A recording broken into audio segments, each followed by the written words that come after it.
दोस्तों, जितने भी एम्प्लॉयज होते हैं उनके लिए पूरे महीने में सबसे बेस्ट डे और सबसे मैजिकल मोमेंट क्या होता है? तो वो अक्सर महीने के एंड में होता है, जब उनको एसएमएस के जरिए ये 3 वर्ड्स देखने मिलते हैं, सैलरी इज क्रेडिटेड। क्योंकि वो फीलिंग अलग ही होती है जब आपको आपकी मेहनत की कमाई के पैसे मिलते हैं। लेकिन अगर मैं कहूँ कि आज मैं आपको इससे भी ज्यादा ब्यूटीफुल 3 वर्ड्स के बारे में बताने वाला हूँ, जो अमीर लोगों का सीक्रेट होता है, वो है डिविडेंड इज क्रेडिटेड। क्योंकि आज से 150 साल पहले दुनिया के सबसे अमीर इंसान ने एक इंटरव्यू में एक लाइन कही थी कि I have found ways of making money that you know nothing about. और जब मैंने ये लाइन रीड की थी तब मुझे इसका एक्सप्लेनेशन पूरे इंटरनेट पे कहीं नहीं मिला था। फिर मैंने इसकी बायोग्राफी रीड की, जहां उसने ये लाइन कही थी, do you know the only thing that gives me pleasure it is to see my dividends coming इन।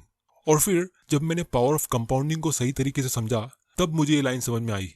क्योंकि दुनिया में 2 टाइप के लोग होते हैं। एक वो होते हैं जिनकी इनकम सैलरी होती है, और वो उनको तब तक मिलती है जब तक वो एक्टिवली काम कर रहे होते हैं, और जब वो अगले दिन सुबह काम करने आते तो उनको वापस जीरो से स्टार्ट करना पड़ता है। लेकिन दूसरे वो लोग होते जिनकी इनकम होती है डिविडेंड्स, जो कंपाउंडिंग के जरिए सैलरी के मुकाबले काफी ज्यादा तेजी से ग्रो होती है। जहाँ पे आप काम करना छोड़ भी दो तो भी वो ग्रो होती रहती है, जिससे अमीर लोग और अमीर होते रहते और गरीब लोग वहीं रह जाते। और यही सीक्रेट आज मैं आप लोगों को समझाने वाला हूँ। तो दोस्तों, आज की वीडियो में हम ये 4 चीजें डिस्कस करने वाले हैं। सबसे पहले कि ये डिविडेंड्स और डिविडेंड इन्वेस्टिंग स्ट्रेटेजी होती क्या है। फिर हम ये पता लगाएंगे कि आप डिविडेंड पेइंग स्टॉक्स कैसे ढूंढ सकते हो।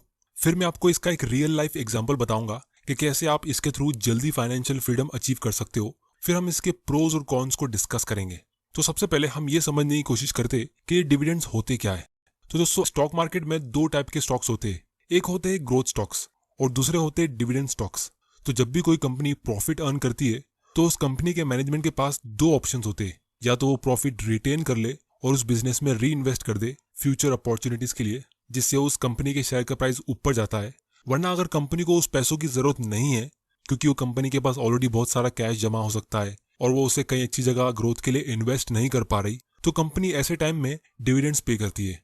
तो इससे हमें ये पता चलता है कि स्टॉक मार्केट से हम एक नहीं बल्कि 2 तरीके से पैसा कमा सकते हैं। एक तो जब आपके स्टॉक का प्राइस इंक्रीज होता है तब, और दूसरा जब आपको वो कंपनी डिविडेंड पे करती है, जो डायरेक्टली आपके बैंक अकाउंट में आता है, जिस तरह आपकी सैलरी आपके बैंक अकाउंट में आती है। तो आपको स्टॉक मार्केट से प्रॉफिट कमाने के लिए और मंथली इनकम लेने के लिए बार बार किसी स्टॉक को बाय सेल करने की जरूरत नहीं है। अगर आप किसी अच्छे स्टॉक को एक बार खरीद के होल्ड कर दो तो बिना कुछ काम किए आप प्रॉफिट कमा सकते हो। तो अब हम ये जानते कि आप ऐसे डिविडेंड पेइंग स्टॉक्स ढूंढ कैसे सकते हो। तो दोस्तों, इसके लिए आप कोई भी स्टॉक स्क्रीनर पे जा सकते हो जहां से आपको कंपनी की इन्फॉर्मेशन मिलती है। तो यहाँ पे हम टिकर टेप यूज कर लेते हैं, जिसकी लिंक मैं नीचे डिस्क्रिप्शन में डाल देता हूँ। यहाँ से आप अच्छे स्टॉक्स को फिल्टर कर सकते हो और उसे एनालाइज भी कर सकते हो। और आप इनके प्रोविजन के लिए भी सब्सक्राइब कर सकते हो, जिससे आपको और ज्यादा इन्फॉर्मेशन रेडीमेड मिल जाती है। तो अगर आपको ये ढूंढना है कि कौन सा स्टॉक ज्यादा डिविडेंड पे करता है, तो उसके लिए हम यहाँ पे स्क्रीनर पे आएंगे। फिर हम यहाँ पे निफ्टी 100 सिलेक्ट करेंगे, क्योंकि हमें इंडिया की सिर्फ सबसे बड़ी 100 कंपनीज में से ही स्टॉक को पिक करना है। बहुत सारी छोटी मोटी कंपनीज भी होगी जो डिविडेंड पे कर सकती है, लेकिन छोटी कंपनीज में ग्रोथ अपॉर्चुनिटी ज्यादा होती है। तो हम वहां से मल्टी बैगर स्टॉक्स ढूंढ सकते हैं, जिसको मैं किसी और दिन डिस्कस करूंगा। तो ये निफ्टी 100 सिलेक्ट करने के बाद हमें सिर्फ वही कंपनीज देखने को मिल रही है जो 30,000 करोड़ से महंगी हो, मतलब बहुत बड़ी कंपनीज। लेकिन इसके साथ में मैं आप लोगों को एक और चीज बता दूं कि बड़ी कंपनी होने का मतलब ये नहीं कि वो बहुत अच्छी और स्टेबल कंपनी होगी। स्टॉक मार्केट में आपको टेक्निकल नॉलेज के साथ कॉमन सेंस भी यूज करना पड़ता है। जैसे अगर हम फिल्टर में डिविडेंड यील्ड सिलेक्ट करेंगे और यहाँ क्लिक करेंगे, तो जो कंपनी सबसे ज्यादा डिविडेंड पे कर रही है वो सबसे ऊपर आ गई है। अब जिनको डिविडेंड यील्ड नहीं पता, इसका मतलब ये होता है कि कंपनी के शेयर प्राइस के मुकाबले कंपनी कितने रुपए का डिविडेंड पे कर रही है, तो परसेंटेज के फॉर्म में बताया जा रहा है। जैसे अगर कंपनी के शेयर का प्राइस 100 रुपया है और अगर कंपनी 3 रुपए का डिविडेंड पे करती है, तो इससे हमें ये पता चलता है कि इस कंपनी का 3% का डिविडेंड यील्ड है। मतलब आप इसको एक हिसाब से इंटरेस्ट रेट समझ सकते हो कि जितना रुपया आप इन्वेस्ट कर रहे हो उस पे आपको कितना % का इंटरेस्ट मिल रहा है डिविडेंड के नाम पे। तो यहाँ पे सबसे ऊपर कोल इंडिया का नाम है, जो 9% का डिविडेंड पे कर रही है। तो अब आप में से कुछ लोग कहेंगे कि यार ये तो बहुत अच्छी बात है, क्योंकि इंडिया में कोई भी एफडी 9% का इंटरेस्ट दे ही नहीं रहा है, आपको मैक्सिमम 6 से 7% का इंटरेस्ट मिलता है। तो सबको एफडी से पैसा निकाल के इन कंपनीज में पैसा डाल देना चाहिए। तो दोस्तों, इसकी वजह यह है कि ये कंपनी के नाम से ही आपको पता चल जाना चाहिए कि ये इतना ज्यादा डिविडेंड क्यों पे कर रही है। क्योंकि ये कंपनी कोल माइन करती है और ये इंडस्ट्री एकदम डिक्लाइनिंग फेज पे है। इलेक्ट्रिसिटी के आने के बाद इनके प्रोडक्ट्स का डिमांड गिरता जा रहा है, ये चीज हम सबको पता है। तो इसीलिए आने वाले 10-15 साल में ये कंपनी कहाँ होगी हमें वो नहीं पता, और इसीलिए इनके शेयर्स को लोग खरीद नहीं रहे, जिसकी वजह से इसका शेयर प्राइस गिरता जा रहा है। तो अगर आपको डिविडेंड के लिए इन्वेस्ट करना ही है तो इसका मतलब ये नहीं कि आपको आंख बंद करके वो कंपनी चुनना चाहिए जिसका डिविडेंड सबसे ज्यादा है, क्योंकि अगर आप कोई ऐसी कंपनी में भी इन्वेस्ट करते हो जिसका डिविडेंड सिर्फ 1.5% का है, और अगर वो कंपनी अच्छे रेट से ग्रो होती है तो भी आप लॉन्ग टर्म में बहुत अच्छा प्रॉफिट कमा सकते हो और आप डिविडेंड पे रिटायर हो सकते हो। इस चीज का मैं आप लोगों को एक रियल एग्जांपल दिखाना चाहता हूँ। तो दोस्तों, कुछ महीनों पहले एक आदमी ने ट्विटर पे ट्वीट किया था कि उसके किसी फ्रेंड ने ये इन्फॉर्मेशन शेयर की है कि एक इन्वेस्टर है जिसने 2004 में आईटीसी के 1000 शेयर्स खरीदे थे। फिर उसके बाद उसने उसको सेल नहीं किया और कंपनी ने बहुत बार शेयर स्प्लिट किए, बोनस शेयर्स दिए वगैरह वगैरह, जिसकी वजह से अभी उसके पास 45,000 शेयर्स है। मतलब खरीदे थे सिर्फ 1000 शेयर्स, लेकिन अभी 45,000 शेयर्स है। और पिछले साल 2020 में ये इन्वेस्टर ने 4.5 लाख रुपए कमाया सिर्फ डिविडेंड इनकम पे। और फिर इस आदमी ने ये क्वेश्चन भी पूछा कि क्या कोई इसे कैलकुलेट करके बता सकता है कि 2004 में आईटीसी का शेयर प्राइस कितना था, जिससे हमें पावर ऑफ डिविडेंड्स पता चल सके। तो आप लोगों को मैं इसका डिटेल समझाता हूँ। तो दोस्तों, 2004 में आईटीसी का शेयर प्राइस ऑलमोस्ट 1000 रुपए का था। ये इन्फॉर्मेशन मैंने इस कंपनी की 2004 की एनुअल रिपोर्ट से निकाली, क्योंकि अभी इसका प्राइस बोनस शेयर्स और स्टॉक स्प्लिट की वजह से एडजस्ट कर दिया गया है। अब क्योंकि उस आदमी ने 1000 शेयर्स खरीदे थे, तो इसका मतलब ये है कि उसने ऑलमोस्ट 10 लाख रुपीज इन्वेस्ट किया होगा, और अभी उस इन्वेस्टर के पास 45,000 शेयर्स हो गए, क्योंकि कंपनी ने बहुत बार शेयर्स को स्प्लिट किया और बोनस शेयर्स गिफ्ट किए, जैसा कि आप इस चार्ट में देख सकते हो।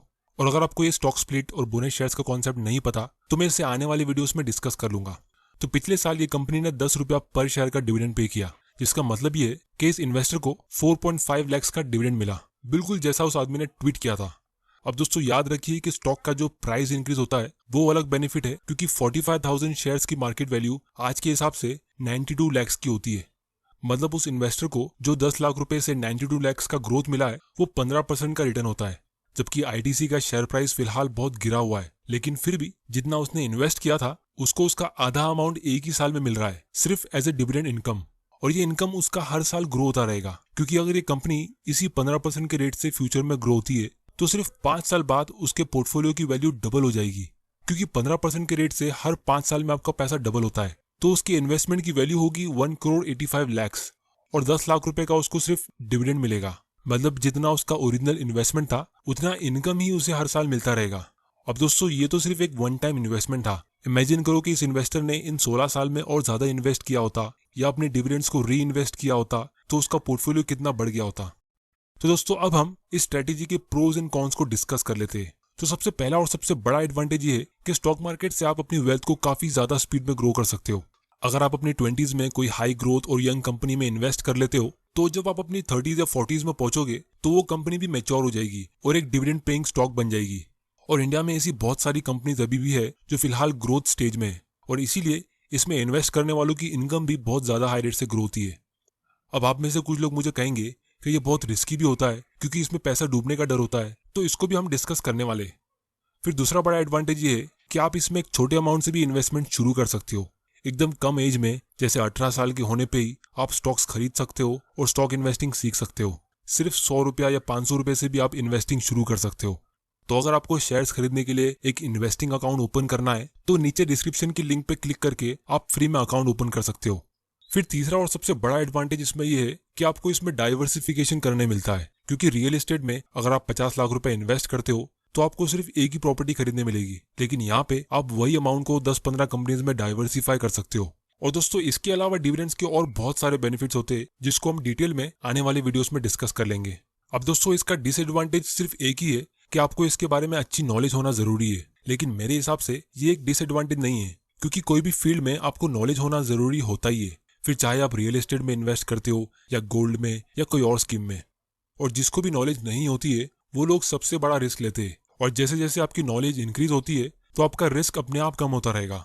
तो जिस तरह बहुत लोगों को पावर ऑफ कंपाउंडिंग सही तरीके से पता नहीं होता है, जिसकी वजह से लोग कभी इन्वेस्टिंग करते ही नहीं है, उसी तरह लोगों को ये डिविडेंड के बारे में भी नहीं पता होता है कि स्टॉक मार्केट से आप स्टेबल और एक रेगुलर इनकम भी अर्न कर सकते हो, जिसकी वजह से लोग इन्वेस्टिंग शुरू तो कर लेते लेकिन सही तरीके से उसे कंप्लीट नहीं कर पाते। तो इसीलिए नॉलेज होना मेरे हिसाब से कंपलसरी है। फाइनेंशियल एजुकेशन नाम का कोई सब्जेक्ट हमारी स्कूल में होता नहीं है,